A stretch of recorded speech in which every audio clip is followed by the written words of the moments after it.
এই কাগজটার বিষয়বস্তু একটু আগে প্রথমে বলি। এই কাগজটা 28শে আগস্ট 2021-এ বিকাশ ভবন থেকে আমাদের কলেজের তৎকালীন প্রিন্সিপাল যে ছিলেন তার কাছে এসেছিল।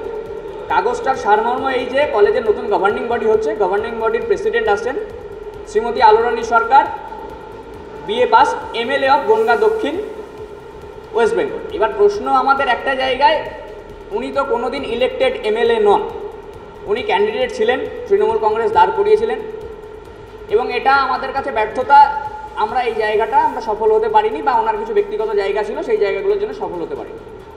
কিন্তু আজকের দিনে দাঁড়িয়েও এখনও পর্যন্ত উনি আমাদের কলেজের গভর্নিং বডির প্রেসিডেন্ট আছে।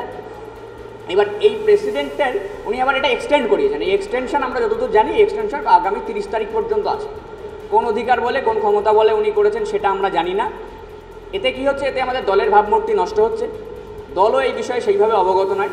উনি কিভাবে কাগজপত্রের কারচুপি করে কোনভাবে এই জিনিসটা করছে জানি না।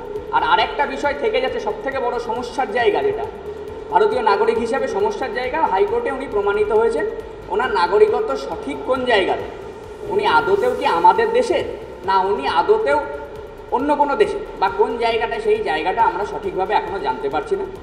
তিনি নাকি আমাদের এখানকার এমএলএ, ঠিক আছে, উনি আমাদের প্রধান সবার, তার কাছ থেকে আমরা কি শিখছি? আমরা কি মিথ্যে শিখব? তিনি মিথ্যের আশ্রয় নিয়ে আজকে একটা প্রধান আমাদের গভর্নিং বডির প্রেসিডেন্ট হয়েছে। এই জায়গাটাই যখন আপনারা যেটা দেখলেন উনি নাকি এমএলএ, এটা দেখার পরে লোকজন আমাদের উপর হাসছে, আমরা মুখ দেখাতে পারছি। আমরা যে 9টা কলেজের ছাত্র, আগে আমরা এটা মুখ ফুলিয়ে বলতে পারতাম, কিন্তু এখন আর সেটা বলতে পারছি না। আলোরানী সরকার তিনি অলরেডি আমাদেরকে নিয়ে সিলেক্টেড না। এবার কথা হলো যে উনি কলেজের কোনো হেল্পিং হ্যান্ড বলে কোনো কাজ করেন না। উনি কলেজে যদি কোনো নবীনবরণের বিষয় হোক বা যে কোনো বিষয় হোক, ওনার কোনো সারা শব্দ কিচ্ছু নেই। মনে হয় যেন উনি কলেজটাকে উনি হঠাৎ করে পাওয়ার মতো একটা বিষয়। এবার আমাদের নবীনবরণ এবছর হয়নি। যারা নতুন কলেজে এসে তাদের তো একটা আশা থাকে যে কলেজের একটা নবীনবরণ হোক, সেই আশাও পূর্ণ হয়নি।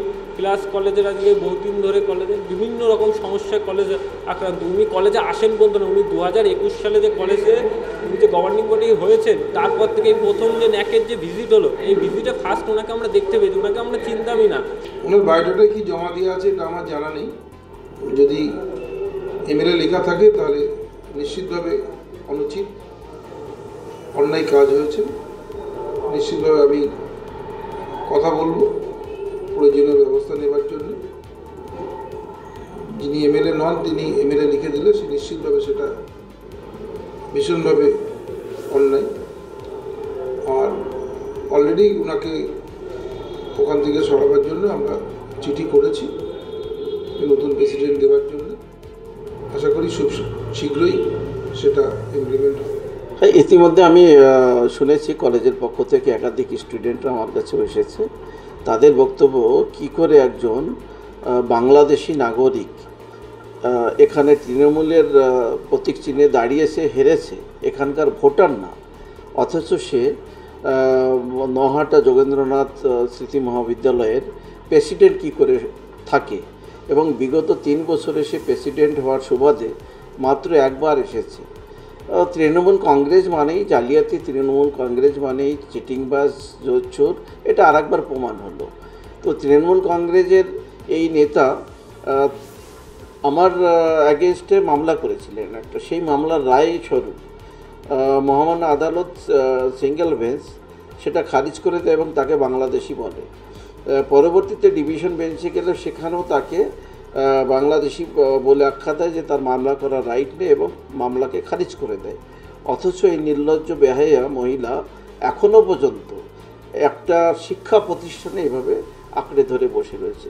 3 বছর পরে হয়তো তার ভাগের এই কাটমানির টাকা নিতে এসেছিল কিনা জানি না।